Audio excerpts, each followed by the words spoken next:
करो यार, चलिए ठेला डेली नहीं करो।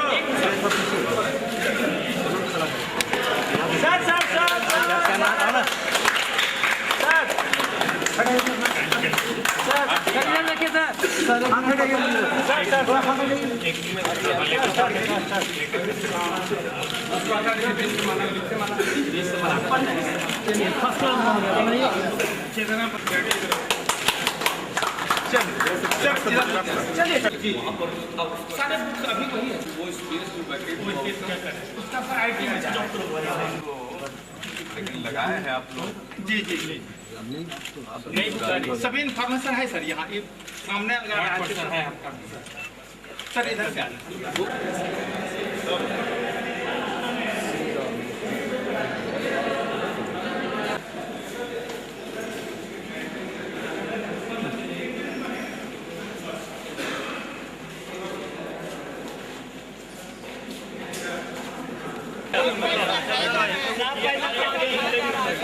जैसे कि हम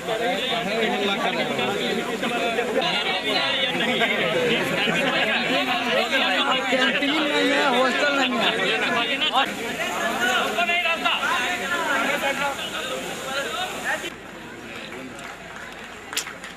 पीछे रहो ना, पीछे से काहे नहीं लगता। अरे आगे से आवाज आता है।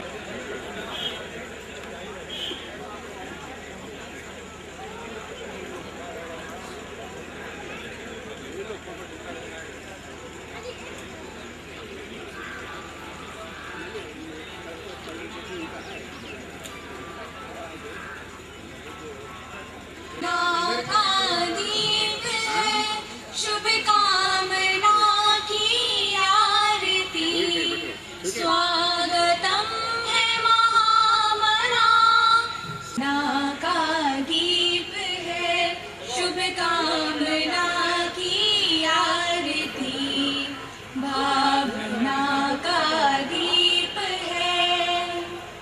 गले उठी कली कली किलक उठी, गली गली महक उठी, गली गगन की है मगन मगन, वंदना दुलारती, भावना भावना का दीप है।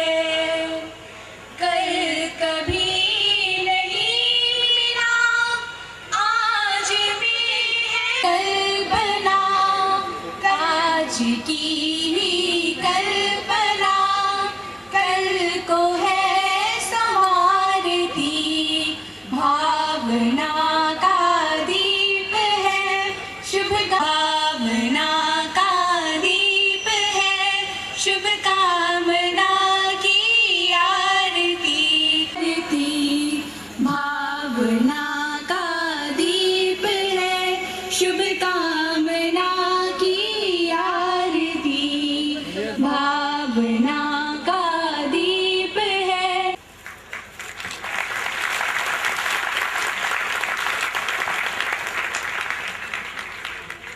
Now, I request our Secretary Dr. Surendra Kumar to present bouquet.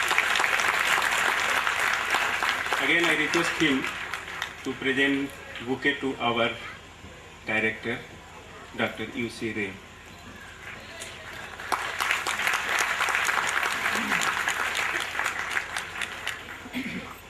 अब मैं आगे सेट जाइएगा। नहीं करना चाहिए, तो कुर्सी पर चढ़ रही है। आगे सेट जाइए सर आप कैंडल लेके हटे साइड में।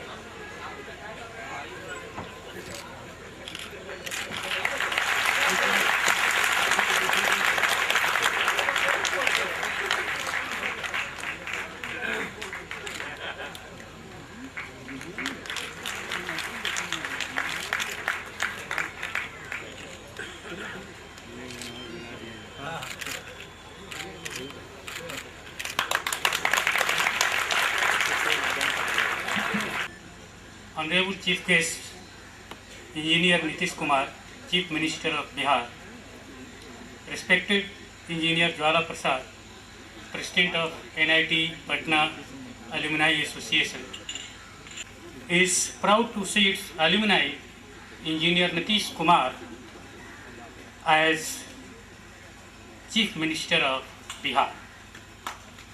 Once again, let us jointly welcome Engineer Nitish Kumar, distinguished alumni of NIT Patna, by giving him a big hand. It is well known fact that when you were Railway Minister of Union of India, January 2004, Bihar College of Engineering Patna was declared as the 18th NIT by the Government of India. In the year 2000, when the Bihar was divided into two parts, all the assets, including good national level institutes, went into the share of Jharkhand. And all the liabilities came into the share of Bihar. But you realize the importance of education, including professional job-oriented education, and in turn, under your leadership, a number of national level institutes like Chanakya National Law School, Patna, Indian Institute of Hotel Management, Hajipur, a branch of BIT Mesra at Patna, a branch of AIMS at Patna, reopening of Nalanda University as International University at Nalanda, started in the state. Recently, after your initiation, central government is considering to give one IIT to this state. The talents of Bihar thus need not have to go out of state for their higher studies. Alumni of this institute play a very important role for the development of their alma mater. The alumni can contribute to their alma mater economically, materially, academically, or through counseling. In IIT's distinguished alumni, Engineer Nitish Kumar, this year, Ministry of MHRD, Government of India, has given a sanction of ₹1 crore for the purchase of books and journals. The library will be fully computerized. All the journals will be on the internet. And all the NITs are going to be connected through the net. All the NITs are going to be connected through the net. So informations can be shared on the internet. Process is already on for the purchase of books and journals recommended by faculty members and HODs of their respective department. During my recent visit to MHRD New Delhi in the first week of this month, I was told that NIT Act is ready and it will be placed in the coming budget session of Parliament. It has already been thoroughly discussed and recommended by the committees of MPs. Once it is passed, all NITs like IITs will be university by itself. From the coming July session, we are hopeful to have university status and in turn academic autonomy.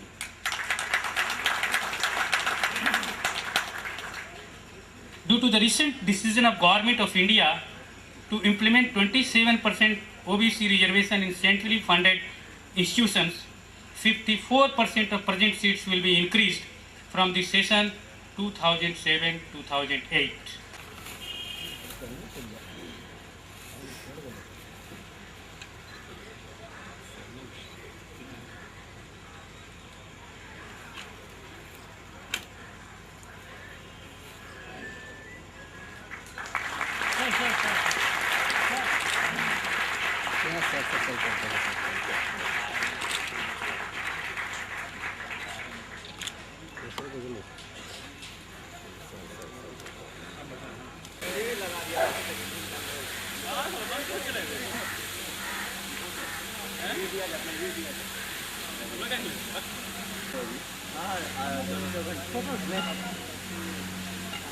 मिलेगा और हम चाहेंगे कि 24 घंटे library खुली रहे। साथ ही library की जो सबसे खास बात है इसमें बड़ी संख्या में बातें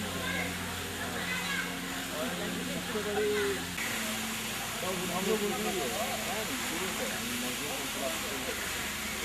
स्कूल के बाद में सुरक्षा कारण होता है अब कहाँ का मौका नहीं देखेंगे। एक मैं नीतीश जी का ध्यान आकर्षित करना चाहता हूँ। एक और सामने हमारे रिटायर्ड प्रोफेसर प्रिंसिपल्स लोग बैठे हैं। 5 प्रिंसिपल सामने आपके बैठे हैं और आप इनसे पढ़े भी होंगे। हम लोगों को एक बड़ी परेशानी आती है बार बार। NIT कहता है कि हम आपको वो नहीं देंगे, पेंशन अगले महीने से बंद कर। प्रोन स्टेट है, यहाँ फ्लड एंड ड्राउट और अर्थक्वेक जहाँ हम बैठे हुए हैं वो जोन 4 में पड़ता है। हम माननीय मुख्यमंत्री जी से का ध्यान आकृष्ट करना चाहते हैं कि चूंकि बिहार का आधा आबादी, लगभग आधा जिला बाढ़ में और आधा जिला सुखाड़ में पड़ता है, तो इस राज्य के लिए नदियों का जोड़ने का जो कार्यक्रम महायोजना जो बनने वाला है और जो अभी प्रारंभ हुआ है उसके बारे में अभी और आगे क्या होना है।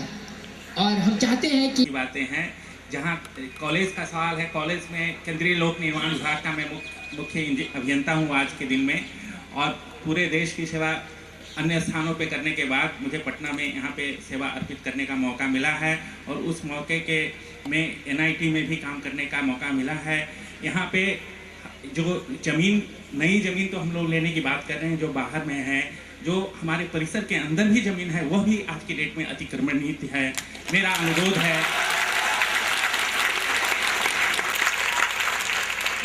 वहाँ पे हम छात्राओं के लिए आवास बनाएं, छात्रों के लिए आवास बनाएं, या विभिन्न तरह की प्लानिंग कर करके कॉलेज की तरक्की के लिए काम करें। धन्यवाद।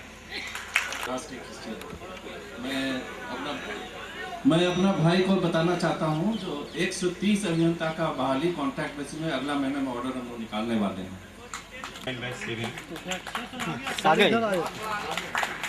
इंजीनियर KP सिंह, यहाँ इधर आ जाते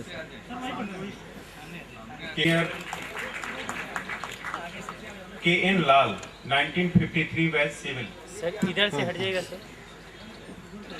श्री प्रधान ज्वाला प्रसाद जी, इधर देखिए sir. Doctor SP Sinha 1958 batch mechanical. Shri Narayan Ram,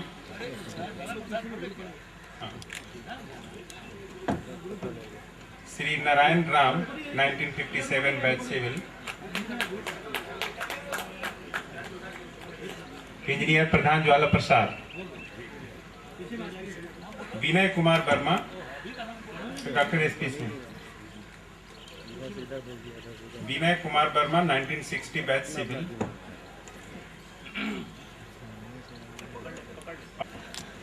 इधर देखिए। Engineer Umeshwar Prasad, engineer Umeshwar Prasad. Bhagwan ji Prasad 1956 batch civil. Bhagwan ji Prasad. Engineer Gopal ji Prasad 1958 civil. Engineer Gopal ji Prasad and professor SN Chakraborty 1953 mechanical engineering. Professor Shailendra Nath चक्रवर्ती।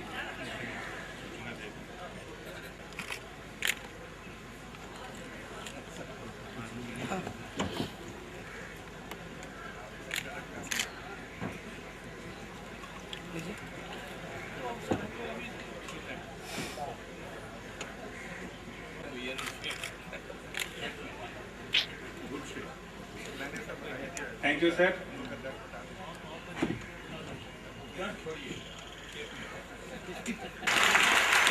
इस कॉलेज में अपने छात्र जीवन में बिताए हुए क्षण को नए निदेशक डॉक्टर UC रे साहब, इस समारोह के अध्यक्ष इंजीनियर प्रधान ज्वाला प्रसाद जी, उपाध्यक्ष डॉक्टर AK सिन्हा जी, सचिव doctor Surendra Kumar ji Sinha ji, doctor GK Chaudhary जी,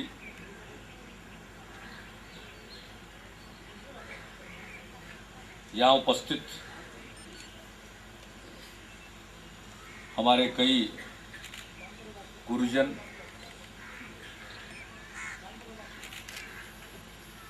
मेरे साथ या मेरे आगे पीछे पढ़े हुए मेरे दोस्तों और आज यहाँ उपस्थित इन दिनों के छात्र छात्राओं,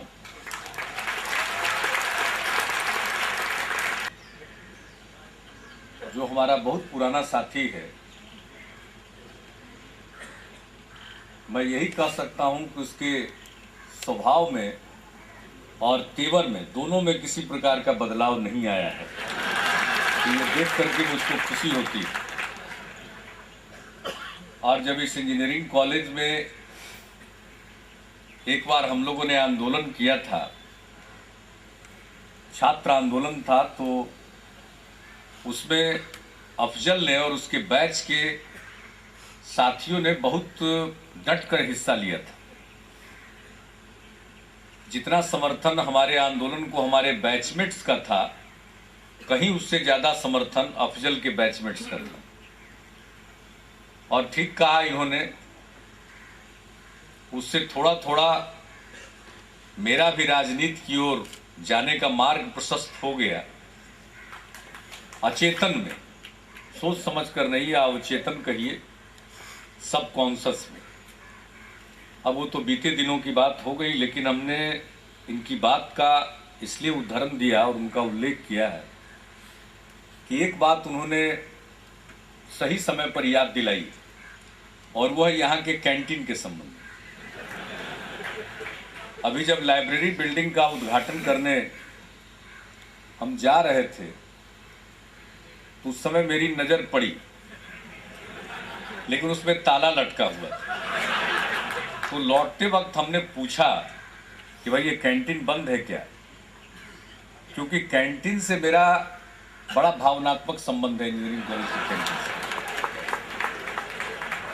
आप चाहे इस कॉलेज में जितना कुछ करना हो उतना कीजिए, लेकिन कैंटीन को चलाते रहिए,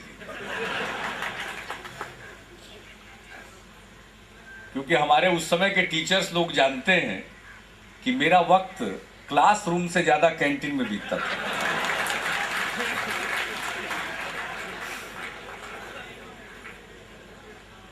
तो कैंटीन की व्यवस्था ठीक होनी चाहिए।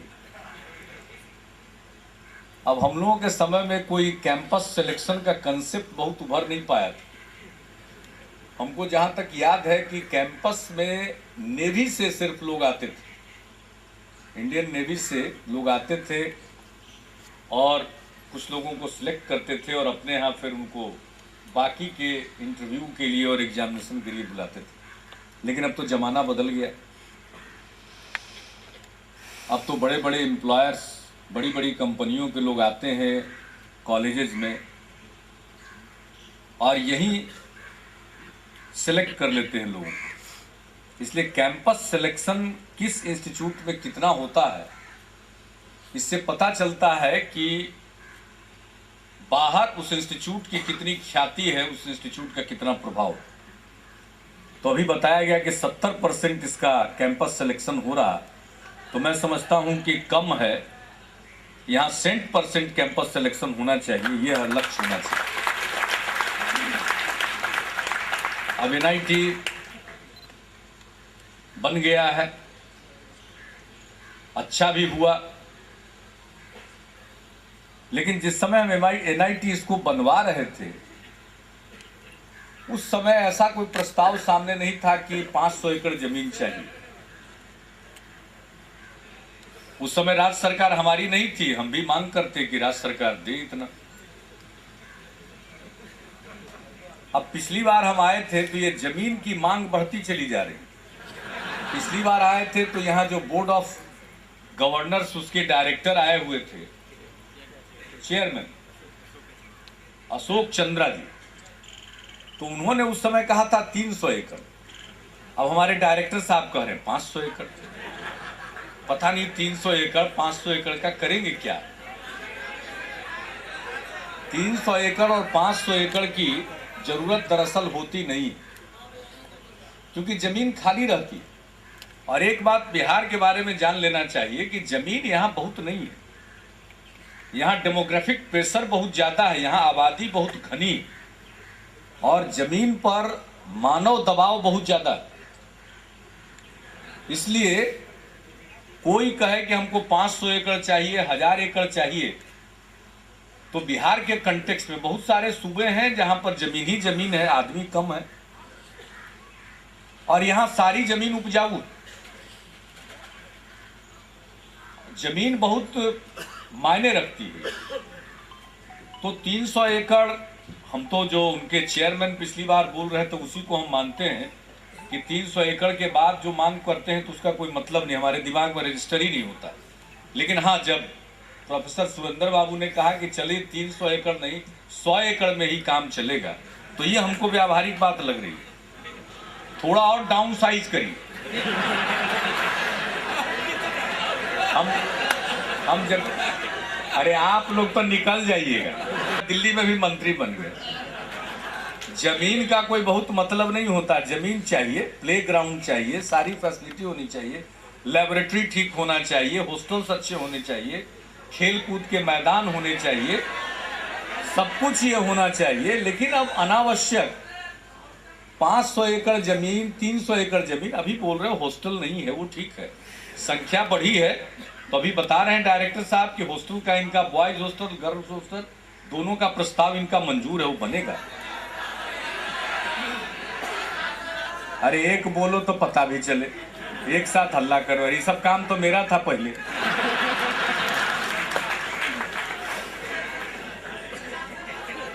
अरे तो सीखना ठीक से ना चाहिए, आधा अधूरा थोड़ी सीखना चाहिए। लेकिन जमीन चाहिए, इसमें कोई शक नहीं है। और अभी हाल ही में डायरेक्टर साहब हमसे मिले थे, तो हमने इनको कहा कि जमीन की दिक्कत है, लेकिन हम विचार कर रहे हैं और हमने अपने चीफ सेक्रेटरी को कह दिया है कि जमीन आइडेंटिफाई किया जाना चाहिए और जमीन जब आइडेंटिफाई करेंगे तो अच्छा ही जमीन आपको देंगे, घबराइए नहीं। एनआईटी के लिए भी जमीन चाहिए और मुझे खुशी है जिसका उल्लेख भी किया गया, पिछले वर्ष हमने भारत सरकार के मानव संसाधन विकास मंत्री श्री अर्जुन सिंह जी से मुलाकात की थी और हमने आग्रह किया था कि बिहार में एक आईआईटी भी आना चाहिए। तो अभी कुछ दिन पहले उन्होंने एक पत्र भेजा है जिसमें कहा है कि 11वीं पंचवर्षीय योजना में कुछ और आईआईटी खोलने का विचार है सरकार का, उसमें से एक हम पटना में खोलना चाहते हैं, उसके लिए जमीन दीजिए। जिस दिन पत्र मुझको मिला उसी दिन, मैंने इंतजार नहीं किया, पत्र 1-2 दिन पहले आया होगा, लेकिन स्वाभाविक है डाक जब हमारे यहाँ पुटअप होता है, सामने लाया जाता है, तो डाक जब आया तो हमने पत्र पढ़ा और पत्र पढ़ने के बाद उसी दिन हमने निर्णय लेकर उनको जवाब भेज दिया कि हम आपको जमीन देंगे। और अपनी तरफ से, राज्य सरकार की तरफ से हमने एक नोडल अधिकारी भी नियुक्त कर दिया कि वो भारत सरकार के अधिकारियों के साथ संपर्क करेगा और उनसे हमने अनुरोध कर दिया कि आप अपने विभाग के किसी अधिकारी को मुकर्रर कर दीजिए, ये दोनों बात करते रहेंगे और जल्दी से जल्दी टीम भेजिए। हम कई साइट दिखलाएंगे, जो आपको पसंद आएगा उसके बाद उसको अंतिम रूप से चिन्हित कर लीजिए और चिन्हित करने के बाद आगे काम होना चाहिए। तो ये काम भी हमने कर दिया। तो जब आईआईटी आने वाला है उसके लिए हमने ये पेशकश कर दी है।